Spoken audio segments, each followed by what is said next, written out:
এটাই ভাগৱত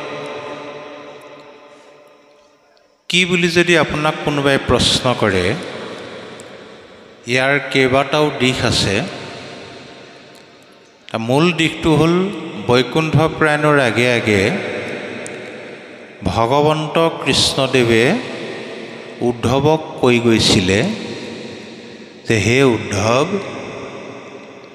মই বাংময় মূৰ্তি হিচাপে ভাগৱততেই থাকিম।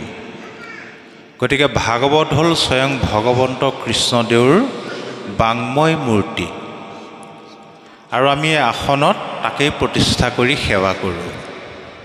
কলিযুগত আমাৰ মূৰ্তিৰ এভাগেই ভাগৱত। বাংময় মানে বাক্য, বাক্য মানে শব্দৰ গাঁথনি। এটা বা ততোধিক শব্দ লগ লাগি বাক্য হয়। আৰু সেই শব্দ কি? বোলে শব্দই ব্ৰহ্ম। সেই ব্ৰহ্ম কি? সেই ব্ৰহ্মই হ'ল কৃষ্ণ। শংকৰাচাৰ্যকে আদি কৰি এই ভাৰতবৰ্ষত যিমান কেইজন ধৰ্ম প্ৰচাৰক আছিলে কৈ গৈছে, ব্ৰহ্ম সত্য, জগত মিথ্যা। ব্ৰহ্ম সত্য, জগতখন মিছা।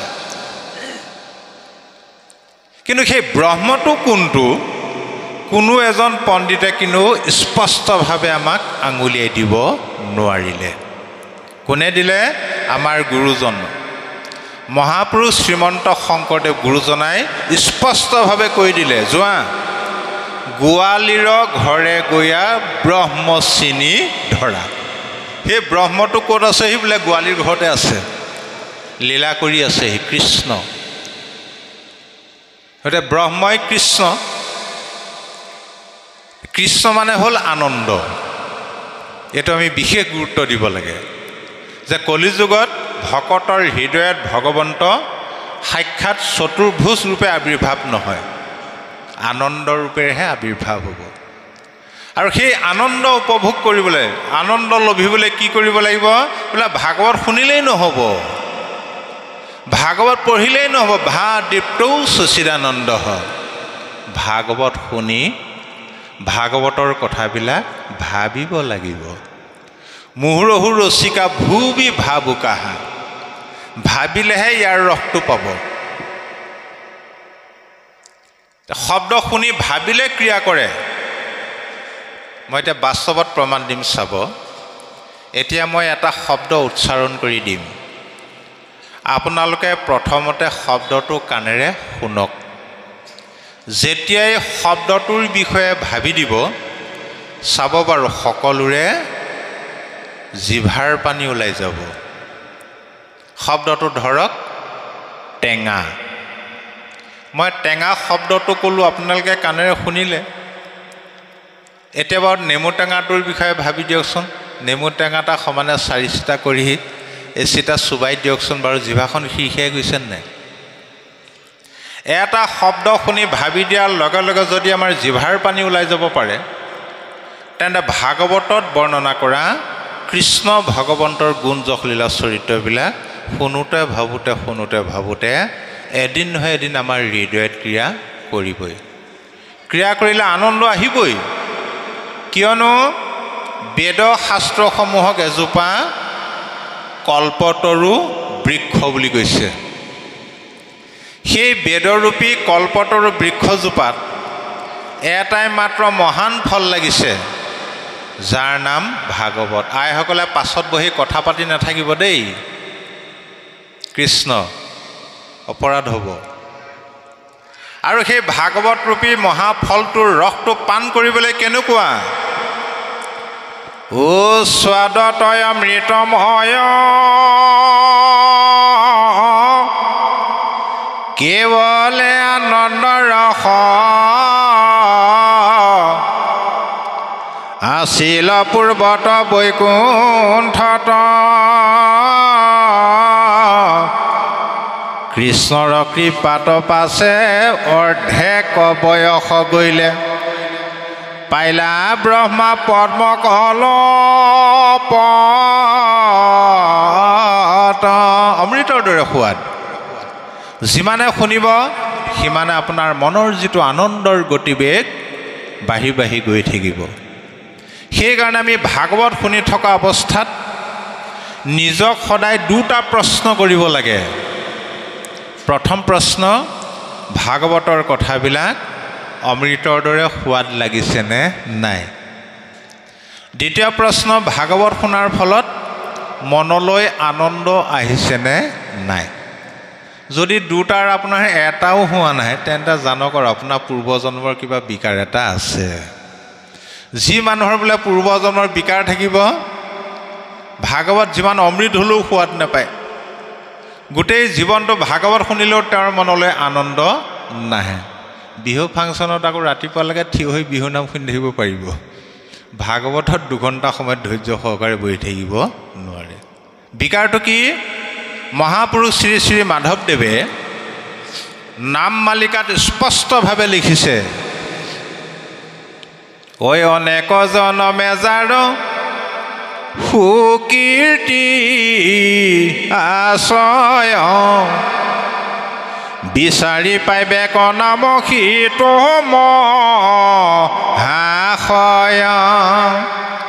যাৰ অনেক জন্মৰ সুকীৰ্তি মানে সৎকৰ্মৰ ফল, মহা মহা পুণ্য জমা হৈ আছে, তেওঁলোকেহে ভাগৱত শুনিবলৈ আগ্ৰহ কৰিব। আজি ইয়াত যিমান সকল লোক সমবেত হৈছে, সকলোৰে পূৰ্বজন্মৰ মহা মহা পুণ্য থকাৰ কাৰণে আহিব পাৰিছে। আজি সেৱকী পৰিয়ালটিৰ পূৰ্বজন্মৰ মহা মহা পুণ্য থকাৰ কাৰণে এই মহান অনুষ্ঠানটো পাতিব পাৰিছে। বহুত কৌৰপতি মানুহ দেখিছোঁ, ভকত 4জন নি পাঠ এখন পঢ়ুৱাবলৈ শক্তি নহয়, সাহস কৰিব নোৱাৰে। আৰু জীৱশ্ৰেষ্ঠ মনুষ্যৰ এইটোৱে হ'ল প্ৰকৃত কৰ্তব্য, প্ৰধান কৰ্তব্য, বিশেষকৈ কলিযুগত। ইয়াৰ বিপৰীতে ঐ অনেক জনমে মহা পাপয়াছে জাত, নলৈবে কৃষ্ণৰ নাম নিন্দিবে সাক্ষাৎ। যাৰ অনেক জন্মৰ মহা মহা পাপ জমা হৈ আছে, তেওঁলোকেতো নিজে কৃষ্ণ কথা নুশুনেই, আনে শুনিবলৈ গ'লে বাধাই দিব। তোৰ এইটো বয়সত ধুতি পিন্ধি বা চাদৰ মেখেলা পিন্ধি নামঘৰলৈ যাব হোৱা নাই। সেইকাৰণে ভাগৱতে কৈছে সাৱধান, এতিয়া কলিযুগত কলিয়ে কি কৰিছে? অসৎ কৰ্মৰ দুৱাৰবিলাক মুকলি কৰি থৈ দিছে, কিন্তু সৎকৰ্মৰ দুৱাৰখন কলিয়ে বন্ধ কৰি থৈছে। সেইকাৰণে আজিৰ যুগত চাব পাৰে আপুনি, সৎকৰ্ম কৰিবলৈ মানুহে লাজো কৰে, ভয়ো কৰে। অসৎ কৰ্ম কৰিবলৈ ভয়ো নকৰে, লাজো নকৰে। বোলে গাখীৰ খাবলৈ ভয় লাগে, কিয়? গেছৰ প্ৰব্লেম আছে, ইটো খাবলৈ ভয়ে নকৰে। আকৌ কলিৰ প্ৰভাৱ, কাৰণ ইটো খালে আধা বয়সত মৰে, বেমাৰ হয়। ডেকাবিলাকে স্পীডত বাইক চলাবলৈ ভয় নকৰে, লাজো নকৰে, কিয়নো এক্সিডেণ্ট হৈ আধা বয়সত মৰে। কিন্তু লাহে লাহে বাইক চলাবলৈ ভয়ো কৰে, লাজো কৰে, নহয় বাৰু? কলিৰ প্ৰভাৱ। সেইকাৰণে ভাগৱতে কৈছে মনটো স্থিৰ কৰা, হে নজানি মন স্থিৰ কৰা নাৰী নৰ, নিন্দিলেও নেৰিবাহা ভক্তি মাধৱৰ। কলিযুগত কলিয়ে বিভিন্ন ৰূপত তোমাক বাধা দিব পাৰে, ভক্তিৰ ক্ষেত্ৰত নিন্দা কৰিব পাৰে, ঠাট্টা কৰিব পাৰে। ভক্তিৰ ক্ষেত্ৰত কাৰো বাধা নেমানিবা, কিয়নো তুমি যিদিনা চৰম সংকটত পৰিবা, সেইদিনাখন তোমাক ভক্তিয়েহে উদ্ধাৰ কৰিব, বাকীবিলাকে কেতিয়াও উদ্ধাৰ কৰিব বা ৰক্ষা কৰিব নোৱাৰে। প্ৰয়োজন সাপেক্ষে আমি বাধাবিলাক অতিক্ৰম কৰিব পাৰিব লাগিব। তাৰো নিদৰ্শন আমাৰ শাস্ত্ৰই দেখাই থৈ গৈছে। চোৱা, কোনে কোনে কি কি বাধাৰ সন্মুখীন হৈছিলে, কেনেদৰে অতিক্ৰম কৰিছিলে। গুৰু ত্যাগ কৰিলে বিৰোচনেৰ নন্দন, ভাতৃ ত্যাগ কৰিলে ভকত বিভীষণ। বিৰোচনৰ পুত্ৰ বলিয়ে ঈশ্বৰ প্ৰাপ্তিৰ কাৰণে নিজৰ কুলগুৰু শুক্ৰাচাৰ্যকে ত্যাগ কৰি দিলে। বিভীষণে ঈশ্বৰ প্ৰাপ্তিৰ কাৰণে ককাই ভাই ত্যাগ কৰিলে। প্ৰহ্লাদে কৰিলে ত্যাগ আপোনাৰ পিতা। ভগৱান ভৰতে তেজিলহনি জমাতা। প্ৰহ্লাদে নিজৰ পিতৃক ত্যাগ কৰিলে, ভৰতে নিজৰ মাতৃক ত্যাগ কৰিলে। গোপীগণে স্বামী ত্যাগ ভাগৱতে শুনি। সৰ্বদেৱ ত্যাগ কৰিলে ভৃগু আদি মুনি। ভৃগু আদি মুনিয়ে দেৱ দেৱতাৰ সংগই ত্যাগ কৰিলে। গোকুলৰ গোপীসকলে কৃষ্ণ প্ৰাপ্তিৰ কাৰণে নিজৰ নিজৰ স্বামীকে ত্যাগ কৰিলে। ত্যাগ মানে আকৌ আইসকলে ভুল নুবুজিব, কাজিয়া লাগি মাকৰ ঘৰলৈ গুচি যোৱাৰ কথা কোৱা নাই। প্ৰহ্লাদে পিতৃক ত্যাগ কৰিছিলে, কিন্তু পিতৃক এৰি থৈ গৈছিলে জানো? কোনোদিন বেয়া ব্যৱহাৰ কৰা নাছিল ভক্তিৰ ক্ষেত্ৰত। তাৰপিছত বিদুৰে কৰিলা ত্যাগ নিজ জ্ঞাতিগণ।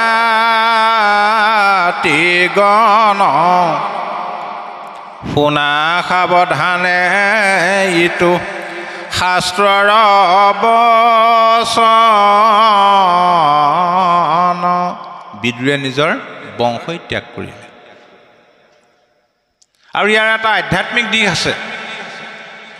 আধ্যাত্মিক দিশ এইটোৱেই, আমি যে কৈছিলোঁ ভাবিবলৈ, ভাৰতে ভাবিবলৈ কৈছে। কাক ভাবিবা? প্ৰথমতে নিজক ভাবা। যি নিজক চিনি নাপায় সি কাকোৱে চিনি নাপায়।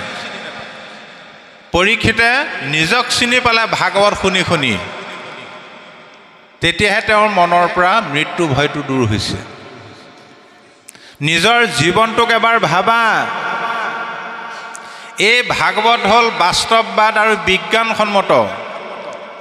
ইয়াতে স্বৰ্গ নৰক বৈকুণ্ঠ ইহকাল পৰকাল চব ইয়াতে আছে। আমি ইয়াতে ভোগ কৰিব লাগিব। যে তোমাৰ এতিয়া পুত্ৰ ভাইজা ধন জন মাটি বাৰী অজস্ৰ আছে, মনত ৰাখিবা এইবিলাক মায়াৰ সম্বন্ধ। এই সৰ্বস্ব থাকিলেও কিন্তু তুমি এদিন ন এদিন অকলশৰীয়া জীৱন কটাবই লাগিব। সেই অকলশৰীয়া দিনকেইটা হ'ল আমাৰ প্ৰত্যেকৰে কাৰণে পৰলোক। কেতিয়া? যেতিয়া কিচকিচীয়া কোলা চলি মৰাপাতৰ নিচিনা বগা হ'ব। হ'ব নাই বাৰু? হ'লেই আজিকালি ৰংবিলাক ওলাল বুলিহে। কাণেৰে নুশুনা হ'বা, চকুৰে নেদেখা হ'বা। টকৌ গুটি চুবা তাত বোলে খুলুক ধুলুক হ'ল। ছাল কিচটা মিহিকৈ ৰাখিবৰ কাৰণে আইসকলে কিমান হাজাৰ হাজাৰ টকীয়া ক্ৰীম ব্যৱহাৰ কৰে, নহয়নে বাৰু? খুতুৰা খুতুৰি হ'ব। বিচনাতে মলমূত্ৰ যাব, দুজনে লেট্ৰিন বাথৰুমলৈ ধৰি ধৰি নিব লাগিব। তেতিয়াই তুমি উপলব্ধি কৰিবা যে আগৰ দৰে বাকীবিলাকে তোমাক আদৰ নকৰা হ'ল। সকলোৱে মনে মনে ভাবি এই বুঢ়াডাল এডাল যোৱা হ'লে ভাল আছিলে, বৰ কষ্ট হৈছে, হয়নে? আইগৰাকীয়ে এতিয়া আপোনাক আপুনি বুলি মাতে। যেতিয়া বৃদ্ধ অৱস্থা হ'ব, সেই অৱস্থাটো হ'ব, তেতিয়া মানুহৰ আগত গাব এই বুঢ়াডাল এডাল নমৰা হ'ল, নেমেলা হ'ল, ভাল বিপদে পালে, তেনেকৈহে ক'ব। এই অৱস্থাটো কিয় হ'ব? প্ৰত্যেকৰে হ'ব আমাৰ। কিয় হ'ব? চিন্তা কৰা। যিদিনাখন তুমি সংসাৰলৈ আহিছিলা, সেইদিনা তুমি অকলে অকলেহে আহিছিলা। আমি কোনোবাই কাৰোবাক আনিছিলোঁ নে বাৰু লগত? মাজত ধৰি মাটি বাৰী পুত্ৰ ভাইজা ধন জন অজস্ৰ ঘটিলা। আকৌ যিদিনা তুমি যাবৰ হ'ব, যেনেদৰে অকলে অকলে আহিছিলা তেনেদৰে অকলে অকলেই গমন কৰিব লাগিব। ঐ উপজিলা একেশ্বৰ পাছে ভৈলা বাৰী ঘৰ, কাহাক সংগতনি বামৰি, থাকিবে কৈটো স্থানে যত ধন জন মানে, কি কমৰা ভাষ ভূষ কৰি। সেই অৱস্থাত তোমাক কোনে সহায় কৰিব? পুত্ৰ দ্বাৰা ধন শৰীৰ স্বজন, মৰিলে লগে নাযায়। হৰিৰ ভকতি পৰম সম্পত্তি ইহ পৰ লোকে পাই। আজি ভকতৰ সংগলৈ আহি কৃষ্ণ কথা শ্ৰৱণৰ যোগেদি আপুনি যিটো সম্পত্তি ঘটিলে এইটো হ'ল পৰম সম্পত্তি। এই পৰম সম্পত্তিয়ে ইহকাল পৰকাল উভয় কালত আপোনাক সহায় কৰিবই। আৰু যি কি নহওক, এতিয়া ভাগৱত ৰজা পৰীক্ষিতে কিয় শুনিবলৈ পালে? এতিয়া ৰজা পৰীক্ষিতক যেতিয়া শৰ্মিক মুনিৰ পুত্ৰ শৃংগী মুনিয়ে চন্দ্ৰসাপ দিলে, 7 দিনৰ ভিতৰত তক্ষকে দংশন কৰিব, তাৰমানে 7 দিনৰ ভিতৰত সাপে খুটি মাৰিব বুলি ক'লে। এতিয়া বাস্তৱত আপুনি চাব কথাটো, আজি যদি এজন ভাল জ্যোতিষীয়ে আপোনাক যদি কয়, হেৰি আপোনাক কপালখনো চালোঁ, হাত দুখনো চালোঁ, অহা 7 দিনৰ ভিতৰত আপোনাক সাপে খুটি মাৰিব, আপোনাক কেনেকুৱা লাগিব বাৰু ভাবকচোন। ৰজা পৰীক্ষিতৰ সেই একেটাই অৱস্থা হ'ল। মনতে ভাবিলে 7 দিনৰ ভিতৰত মৰিমেই, যেতিয়া ৰাজ্যৰ ধন সম্পত্তিৰ কি প্ৰয়োজন আছে। পুত্ৰ জন্মেঞ্জয়ক ৰাজ্যভাৰ চঞ্জাই সৰজু নদীৰ তীৰলৈ গুচি গ'ল। এই খবৰটো যেতিয়া পৃথিৱীত প্ৰচাৰ হৈ গ'ল, গোটেই ঋষিমুনিবিলাক সমবেত হৈছে ৰজাৰ খবৰ কৰিবলৈ আহি। তেতিয়া ৰজা পৰীক্ষিতে সেই ঋষিসকলক উদ্দেশ্য কৰি মাত্ৰ এটা প্ৰশ্ন কৰিছিলে। সেই প্ৰশ্নৰ উত্তৰে হ'ল ভাগৱত। বিশেষত কি কৰিবে ম্ৰিয়মান লোকে বিমঋষি কহিউক মুতঋষি লোকে। যে মোৰ দৰে ম্ৰিয়মান লোকে কি কৰা উচিত, মৃত্যুমুখী লোকে, আপোনালোকে ভাবি চিন্তি আলোচনা বিলোচনা কৰি মোক সঠিক উত্তৰটো দিয়ক, মই এতিয়া কি কৰিম। তেতিয়া তাত সমবেত হোৱা ঋষিমুনিবিলাকে ভিন্ন ঋষি ভিন্ন মত আগবঢ়ালে। কিছুমানে ক'লে তপ কৰা, কিছুমানে ক'লে জপ কৰা, কিছুমানে ক'লে যজ্ঞ কৰা, কিছুমানে ক'লে মহাজ্ঞানে গতি পায়, তীৰ্থত স্নান কৰা ইত্যাদি ইত্যাদি ভিন্ন ঋষি ভিন্ন মত। সেইকাৰণে আমাৰ এতিয়া হিন্দু ধৰ্মটো ভিন্ন পণ্ডিতৰ ভিন্ন মত, হয়নে বাৰু? তেতিয়া পৰীক্ষিতৰ মনটো বেছি চঞ্চলহে হৈছে। কি কৰিম এতিয়া? আছেহে 7টা দিন, তাৰে 2টা দিন গ'লেই। তীৰ্থত স্নান কেনেকৈ কৰিম? স্নান কৰাৰ বিধান 12 বছৰ একেৰাহে তীৰ্থত স্নান কৰিব লাগিব। বোলে যজ্ঞ কেনেকৈ কৰিম? যজ্ঞ কৰাৰ বিধান, যি টুকুৰা যজ্ঞ স্থানত যজ্ঞ কৰিব, স্থান পবিত্ৰ কৰিবৰ কাৰণে 12 বছৰ হাল বাব লাগিব। উগুল ঠুগুল মন লৈ পৰীক্ষিত অধুমুখে বহি আছে। তেনেকুৱাতে আকৌ কি হ'ল, ইফালে প্ৰথম পদ্মকল্পত এই ভাগৱত নাৰায়ণে ব্ৰহ্মাক কৈছিলে। ব্ৰহ্মাই কি কৰিলে, নাৰদক দি দিলে দায়িত্ব, তুমি পৃথিৱীত ভাগৱত প্ৰচাৰ কৰা। নাৰদে আহি ব্যাসদেৱক দিলে, কথাখিনি ওলাই গৈছে, আলোচনা কৰিম বাৰু। ব্যাসদেৱে কি কৰিলে, শুকক ভাগৱত পঢ়ুৱালে, ক'লে যে তুমি পৃথিৱীত ভাগৱত প্ৰচাৰ কৰাগৈ। তা শুকদেৱে ভাগৱত পাই গ'ল। ভাগৱত পাই মনে মনে ভাবি আছিলে, মই এতিয়া গোটেই পৃথিৱীত কেনেকৈ প্ৰচাৰ কৰিম অকলে অকলে। তেতিয়াই তেওঁ দেখিলে নহয় সোণালী সুযোগ, গোটেই ঋষিমুনিবিলাক একত্ৰিত হৈছে, গতিকে এইটো সুযোগতে মই ভাগৱত কওঁ বুলি ভাগৱত লৈ পৰীক্ষিতৰ সন্মুখত উপস্থিত। তাৰ ৰজা পৰীক্ষিতে শুকদেৱকৈ বিশিষ্ট আসনখন আগবঢ়াই গুৰু মানি এই প্ৰশ্নটো কৰিলে। তেতিয়া শুকদেৱে একে উশাহে উত্তৰ দিলে, হে ৰাজন, যিহেতু এতিয়া কলিযুগত ভাগৱত ধৰ্মৰ বাদে তোমাক আন ধৰ্ম কৰ্মই গতি দিব নোৱাৰিব। তোমাক মই ভাগৱত কম, তুমি মাত্ৰ শুনি গ'লেই হ'ল, একো কৰিব নালাগে। মাত্ৰ 2টা চৰ্ত, ভাগৱত কৈ শেষ নোহোৱা পৰ্যন্ত জলৰ বাদে আন একো আহাৰ গ্ৰহণ কৰিব নোৱাৰিবা। সেইকাৰণে আমি ভাগৱত চলি থকা স্থানত কেতিয়াও চাহ তামোল এইবিলাক ব্যৱস্থা কৰিব নালাগে। কাৰোবাৰ বৰকৈ মন গ'লে বাহিৰলৈ ওলাই গৈ খাই আহিব পাৰে বাৰু, সেইটো একো নাই। আৰু ভাগৱত কৈ শেষ নোহোৱা পৰ্যন্ত তোমাৰ মনটো ভাগৱতৰ বাদে আনলৈ কিন্তু নিব নোৱাৰিব। এই দুটা চৰ্ত।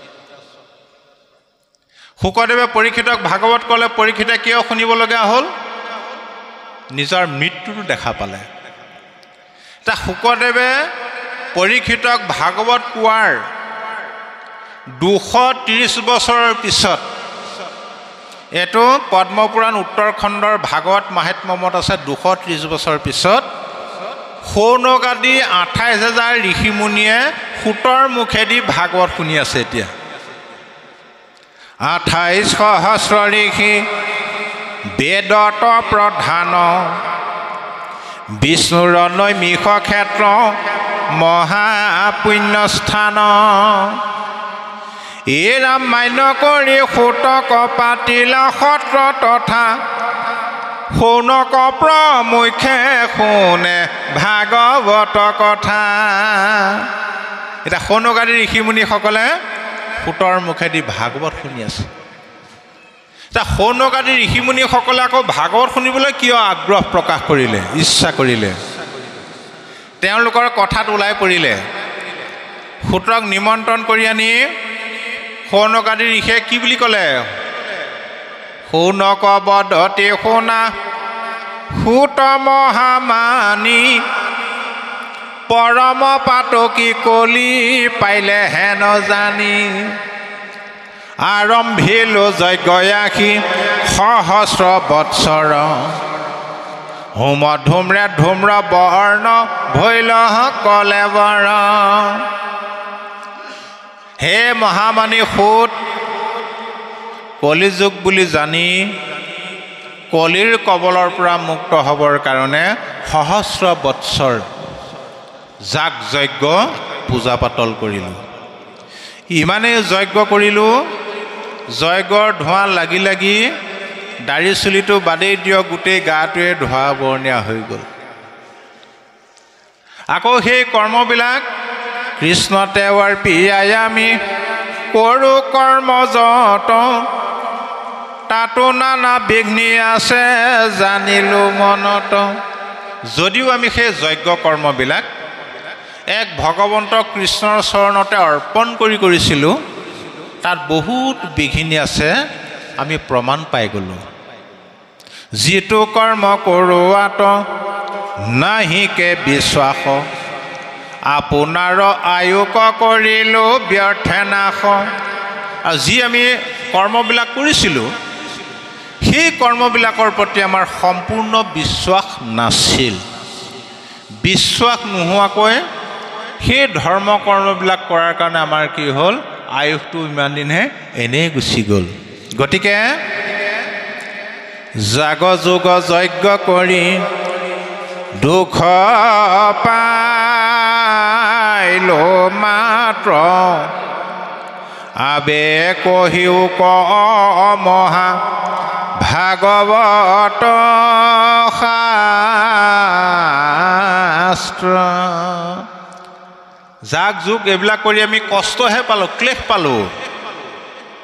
গতিকে আমাক তুমি এতিয়া ভাগৱত কোৱা, শ্ৰৱণ মাত্ৰকে যেন হওঁ কৃতকৃত। আৰু সেই ধৰ্ম কৰ্মবিলাকৰ প্ৰতি আমাৰ বিশ্বাসটো একেবাৰেই হেৰাই গ'ল। অ কৰ্মত বিশ্বাস ভাগিলয় আমাৰ, বিঘিনি আতয় শেষ, হোম ধূম্ৰে ধূম্ৰ ভৈলন্ত শৰীৰ, পাইলো মাত্ৰ মহাক্লেশ।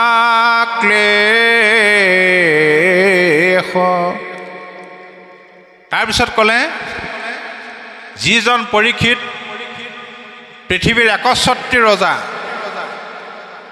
নিজ বাহু বোলে গোটেই পৃথিৱী জয় কৰিছিলে, সেই 61 ৰজা পৰীক্ষিতৰ কিয় তৰুণ কালতে মৃত্যু হ'ল? আৰু তেওঁ ইমান মহাভাগ্যৱান ঈশ্বৰক স্মৰণ কৰি তেওঁ দেহ ত্যাগ কৰিবলৈ পালে। গতিকে প্ৰথমতে আমাক তেওঁৰ জন্মৰ বৃত্তান্ত কোৱা, কিয়নো বিষ্ণু বৈষ্ণৱ বৰ কিঞ্চিত একো নাহি ভেদ, দুইৰো কথা কৰে পাত কৰস্কন্ধচিত। বিষ্ণু আৰু বৈষ্ণৱৰ মাজত কোনো পাৰ্থক্য নাই। যদি ভগৱন্তৰ গুণ গাই পাপ নাশ হ'ব, এজন ভকতৰ গুণ গালেও বোলে পাপেই নাশ হ'ব, কাৰণ ভকতৰ গুণ গালে ঈশ্বৰৰ কথাহে ওলাব। তাৰপিছত তেতিয়া সুতে সৌনকাদি ঋষিসকলক কৈছে, মই ক'ম বাৰু, কিন্তু প্ৰথমতে মই এই কথাটো কৈ লওঁ যে ব্যাসদেৱেনো কেনেদৰে ভাগৱত ৰচনা কৰিবলৈ পালে, সেই কাহিনীটো কৈছে। ব্যাসদেৱৰ দিনতে ভাগৱতে লিখিত ৰূপ লৈছে, বেদে লিখিত ৰূপ লৈছে। আগতে বেদক শ্ৰুতি বুলি কয়। শ্ৰুতি মানে ইজনে সিজনক কয়, মনত ৰৈ যায়, আকৌ ইজনে সিজনক কয়, তেনেকৈ আহি আছিলে। এতিয়া ব্যাসদেৱে কেনেদৰে ভাগৱত ৰচনা কৰিবলৈ পালে? ব্ৰহ্মাদেৱে যেতিয়া নাৰদক ভাগৱত দিলে ৰচনা কৰিবৰ কাৰণে, প্ৰচাৰ কৰিবৰ কাৰণে, এতিয়া নাৰদে ভাগৱত লৈ ভাবি আছিলে, এতিয়া মই কেনেকৈ প্ৰচাৰ কৰিম। তেতিয়া তেওঁ যুগবলে দেখিলে সেই সময়ত মৰ্ত্যত মানে পৃথিৱীত এজনেই মহাপণ্ডিত, সেইজনে হ'ল মহামুনি ব্যাস। তেওঁ ইতিমধ্যে বেদৰ শাখাভেদ কৰিলে। প্ৰত্যেকখন বেদৰে চাৰিটা শাখা, সংহিতা, ব্ৰাহ্মণ, আৰণ্যক, উপনিষদ, 17খন পুৰাণ ৰচনা কৰিলে। যাৰ যিটো জাতি ধৰ্মৰ পৃথিৱীত প্ৰচাৰ কৰি দিলে, আৰু তেওঁৰ কথা মতেই মানুহবিলাকে ধৰ্ম কৰ্মত লিপ্ত হৈছে, উঠি পৰি লাগিছে। গতিকে মই ব্যাসদেৱকে ভাগৱত দিমগৈ, এইবুলি আনন্দমনেৰে বিনা বাই ঈশ্বৰৰ নাম গাই আহি আছে। আহিতো তেওঁ এটা আচৰিত দৃশ্য দেখিলে। বদৰিকা আশ্ৰমত বোলে ব্যাসদেৱ তললৈ মূৰ কৰি বহি আছে। কথা বতৰা পাতি চালে তেওঁ কথাৰ কোনো লাগবান নাই, চঞ্চল মন। উপায়ন্তৰ হৈ নাৰদে সুধিলে, হে মহামুনি ব্যাস, তোমাৰ কি হৈছে কোৱাচোন? কথাৰ কোনো লাগবান নাই, তুমি এজন মহাপণ্ডিত, এজন মহামহন্ত, তুমি যিবিলাক জাতি ধৰ্ম প্ৰচাৰ কৰিলে, মানুহ উঠি পৰি লাগিছে, সকলোৱে তোমাক মহাপণ্ডিত বুলি জ্ঞান কৰিছে, গুৰু মানিছে, তোমাৰতো এইটো অৱস্থা হ'ব নালাগে। ব্যাসদেৱে ওলোটাই সুধিলে, হয় কথাটো, হওঁ যদি আমি বেদ শাস্ত্ৰত পাৰ্গত, কৰোঁ নিতে ঈশ্বৰৰ অৰ্পণা কৰ্ম যত, মহাজ্ঞান পূৰ্ণ আমি জগতে প্ৰখ্যাত, হুন্ত সমাধিত ব্ৰহ্ম আপুনি সাক্ষাৎ। হয় কথাটো, মই যেতিয়া সমাধি ধৰোঁ ব্ৰহ্ম সাক্ষাৎ হৈ যায়। তথাপি নুগুছে মোৰ মনে অসন্তোষ, নপাওঁ বিমৰ ঋষি কিবা কৰি আছোঁ দুখ। তথাপি মই মানসিক শান্তি পোৱা নাই, ভাবি চিন্তি পোৱা নাই, মই কি দুখ লগালোঁ, কি অপৰাধ লগালোঁ। আপুনি অগাধ বুদ্ধি অংশ অৱতাৰ, পুচুহু তোমাত কৈও কাৰণ ইহাৰ। মই তুমিয়ে অংশ অৱতাৰী পুৰুষ, গতিকে তোমাকেই সুধিছোঁ, মোৰ এই বেমাৰটো কি হ'ল তুমি কোৱা। এতিয়া নাৰদে ভাবি গুণি ক'লে, হেৰা নাৰদ বদতি শুনা মহামুনি ব্যাস, তুমি সে কৰিলা সবে জগতকে নাশ। হে মহামুনি ব্যাস, তুমি সৰ্বনাশ কৰিলা নহয়। কি কৰিলা? গোটেই জগতখন নাশ কৰি পেলালা তুমি। বোলে কেনেদৰে? নিৰন্তৰে পশুৰ লোৱাইলা তুমি প্ৰাণ, নাহি মন্দ কৰ্ম ইয়াৰ ইহাৰ সমান। নিৰন্তৰে তুমি পশু পক্ষীবিলাকৰ প্ৰাণ লোৱালা। এই যে বলি বিধানটো প্ৰচাৰ কৰি দিলে, হাঁহ ছাগলী পাৰ মহ, সেই ব্যাসদেৱে প্ৰচাৰ কৰি দিলে। তেতিয়াবা আজি তাৰিখলৈকে চলি আছে। গৰিহিত কৰ্মকো কহিলা ধৰ্ম বুলি, তোমাৰ বচনে লোক নাখিল সমূলি। বেয়া কামবিলাককে ধৰ্ম বুলি প্ৰচাৰ কৰি দিলা তুমি। তোমাৰ কথা মতে মানুহবিলাক নাশ হ'ল। তুমি বেদৰ শাখাভেদ কৰিলে কি হ'ব? আকস্মিতে লোকক কৰাইলা হিংসা ধৰ্ম নুবুজিলা তুমিও বেদৰ তত্ত্ব মৰ্ম হঠাতে মানুহৰ মাজত হিংসা ধৰ্ম প্ৰচাৰ কৰি দিলা প্ৰকৃততে তুমিও বেদৰ তত্ত্ব মৰ্ম বুজি নাপালা আৰু তুমি এতিয়া যিবিলাক ধৰ্ম কৰ্ম প্ৰচাৰ কৰি দিলা যদি জ্ঞানীগণে তাক কৰি নিবাৰণ আউৰ তাউৰ বাক্য কন মানুহে একো জন যদি মহাজ্ঞানীসকলে গৈ এইবোৰ বেয়া কাম এইবোৰ নকৰিবা এইটো কৰা বুলি কয় তেওঁলোকৰ কথা জ্ঞানীসকলৰ কথা নেমানে কি বুলি ক'ব বুলয়ো পালম্ভ কৰি বচন খণ্ডিত ব্যাসতো অধিক ভৈলা এহেঁতে পণ্ডিত এজন ব্যাসদেৱতকৈ পণ্ডিত ওলালে আমাৰ আগৰ পৰাই চলি আহিছে বংশত আমি কিয় নকৰিম এটা উপায় কি হ'ব বোলে উপায় এটাই আছে বোলে কি ও মূৰৈ উপদেশে কৰা ভাগৱত শাস্ত্ৰ প্ৰচাৰক গোবিন্দৰ গুণ নাম মাত্ৰ মই তোমাক উপদেশ দিছোঁ তুমি ভাগৱত শাস্ত্ৰ ৰচনা কৰা এই ভাগৱতৰ যোগেদি গোবিন্দৰ গুণ যশলীলা প্ৰচাৰ কৰা পৃথিৱীত কিয়নো প্ৰকৃতি কহিলা তুমি আনকে ধৰ্ম ক নকৰিলা প্ৰখ্যাত কৰি কৃষ্ণ কীৰ্তন ক আন ধৰ্ম কৰ্ম তন্ত্ৰ মন্ত্ৰ যাগ যজ্ঞ পূজা পাতলক প্ৰকৃতি কৰিবলৈ প্ৰকৃতি কলা কিন্তু কৃষ্ণ নাম ল'বলৈ তুমি কাকো উপদেশ নিদিলা সিজিলত তোমাহাতৰ ঋষি পৰম অন্যায় নাহি সুস্থ চিত্ত তব এহি অভিপ্ৰায় সেইকাৰণে তোমাৰ অন্যায় হ'ল সেইকাৰণে তোমাৰ চিত্ত সুস্থ নোহোৱা হ'ল গতিকে ভাগৱত শাস্ত্ৰ ৰচনা কৰি গোবিন্দৰ গুণ প্ৰচাৰ কৰা শ্ৰৱণ কীৰ্তন এক কৰোঁ ক নিশেষ দূৰ হওক তোমাৰ মনৰ মহাক্লেশ জগতৰ মানুহে যেতিয়া ভাগৱত শ্ৰৱণ কীৰ্তন কৰিব তোমাৰ এই মহাক্লেশটো নাশ হ'ব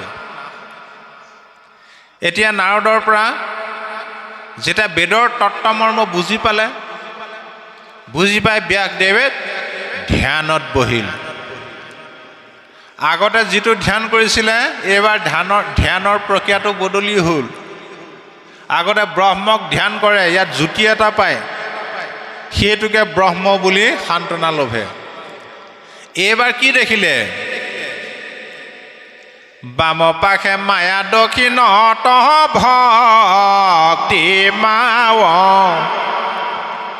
দেখি ব্যাসৰ ঋষিৰ ৰোমাঞ্চ ভৈ লগাৱ এইবাৰ কি দেখিলে ধ্যানত বোলে বাম পাশে মায়াক দেখিলে সোঁফালে ভক্তি মাতৃক দেখিলে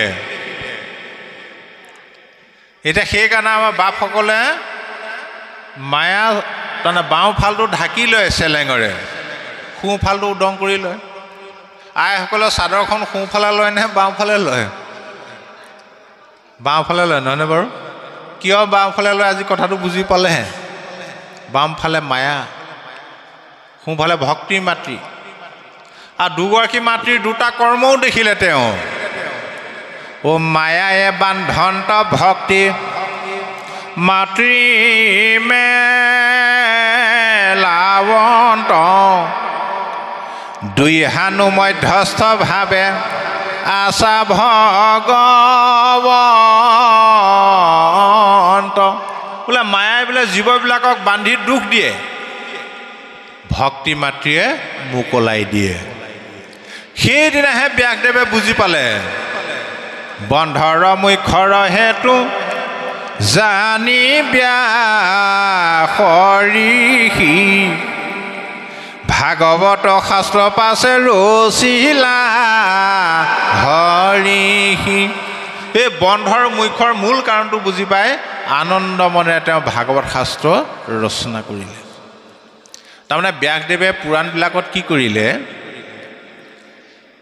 কেইখনমান পুৰাণত বিষ্ণুকে শ্ৰেষ্ঠ বুলি ক'লে ঈশ্বৰ বুলি ক'লে কেইখনমানত আকৌ শিৱক ঈশ্বৰ বুলি ক'লে। মাৰ্কণ্ডেয় পুৰাণত আকৌ লিখিলে ব্ৰহ্মা বিষ্ণু ৰুদ্ৰক দুৰ্গাই সৃজিলা বুলি ক'লে। তাত দুৰ্গাকো ঈশ্বৰ বনালে, শক্তিক।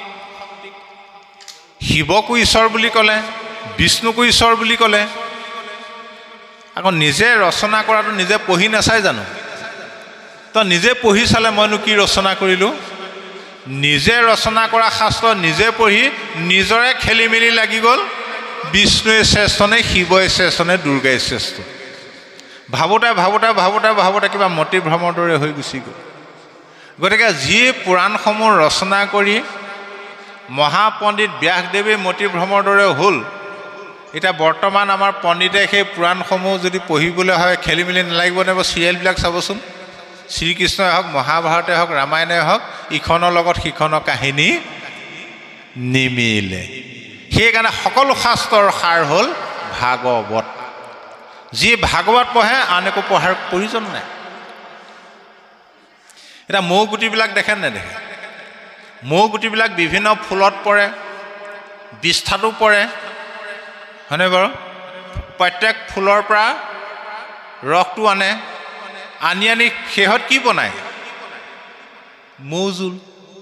মৌজোল খালে বা ফুলৰ ৰস খাব লাগিব জানো? আকৌ এই পুৰাণসমূহ ধৰি লওক একোপা একোপা ফুল জাকজমকীয়া, তাৰ সাৰ আছে ভাগৱতত। গতিকে ভাগৱতে সকলো শাস্ত্ৰৰ সিদ্ধান্ত দি দিলে। বাৰু যি কি নহওক, এতিয়া সিমানলৈকে পাঠ ভাগি গ'ল। আৰু বৰ্তমান এতিয়া নাৰদে একদম ঊৰ্ধবাহু হৈ ক'লে যে ভকতি বিহীন জ্ঞান কৰ্ম সবে ব্যৰ্থ, কহিলো স্বৰূপে বেদান্তৰো তত্ত্ব অৰ্থ। আৰু এইটো ক'লে ঊৰ্ধবাহু কৰি হেৰা কৰোঁ অংগীকাৰ, অধম জাতিটো যদি জন্ম বহিলা তাৰ, জ্ঞানতো কৰ্মীটো কৰে তথাপি অধিক, দেৱৰো বন্দনী যিটো ভকতি ৰসিক। আৰু ইয়াত এই সুত আৰু সৌনক সংবাদৰ যোগেদি আমাৰ গুৰুজনাই এটা ভেদ ভাঙি থৈ গৈছে যে আমি যে সকলো মনুষ্য ঈশ্বৰৰ সন্তান, ঈশ্বৰৰ মানত যে আমি সকলো সমান, এইটো দেখুৱাইছে। ধৰ্মত সকলোৰে অধিকাৰ আছে। যিজন সুতক ভাগৱত পঢ়িবৰ কাৰণে নিমন্ত্ৰণ কৰি আনিছিলে, সেইজন সুতে কি বুলি কৈছিলে বাৰু? অ মোৰ আজি মহাহৰি শৰণাহি সীমা, পৰম আশ্চৰ্য কিনো সন্তৰ মহিমা। মোৰ আজি আনন্দৰ সীমা নাই।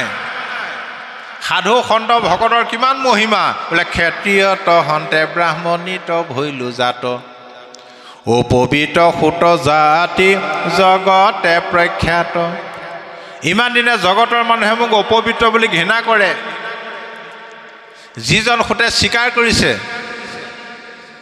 যে মোক জগতৰ মানুহে অপবিত্ৰ বুলি ঘৃণা কৰে, সেইজন সুতক সৌনক আদি ঋষিসকলে কি বুলি সম্বোধন জনালে? হে মহামণি সুত, আজি আমি মহাভাগ্যৱান, কিয়নো তোমাৰ দৰে এজন মহামহন্তক লগ পালোঁ। সি উচ্চ নিচ্চ, চুত বৰ ধনী দুখীয়া সমাজৰ পৰা গুৰুজনে এই ভেদটো ভাঙি থৈ গৈছে। আৰু এতিয়া অধম জাতিত জন্ম হ'লেও যে তেওঁ উচ্চ হ'ব পাৰে, নাৰদে এতিয়া তেওঁৰ নিজৰ কাহিনীটো ক'ব। এনে বাস্তৱত আপুনি চাব পাৰে, আপোনাৰ গাঁওখনতে অঞ্চলটোতে ল'ৰা এটা আছে, কোনো কাম বন নকৰে, আৰু বিড়ি চিগাৰেট খাই দোকানে দোকানে ঘূৰি ফুৰে, মাজে মাজে কাজিয়া পেচালো কৰে। সেই ল'ৰাজনক কোনোবাই পাত্তা বা গুৰুত্ব দিবনে বাৰু? ঘৰলৈ আহিলেও এইটো ওলালেহি আজি। সি যদি কেনেবাকৈ মিনিষ্টাৰ যদি ড্ৰাইভাৰ হৈ যাবলৈ হয়, চাকৰিটো পাই যায়, গোটেই গাঁৱৰ মানুহে তাক গুৰুত্ব নিদিবনে বাৰু? তাকহে দৰকাৰ হ'ব আকৌ তেতিয়া মিনিষ্টাৰক লগ কৰিবলৈ। ঠিক সেইলে অধমো উত্তম হোৱে সাধুৰ সংগত, ইহাৰ প্ৰমাণলৈও সোতৰ বাক্য।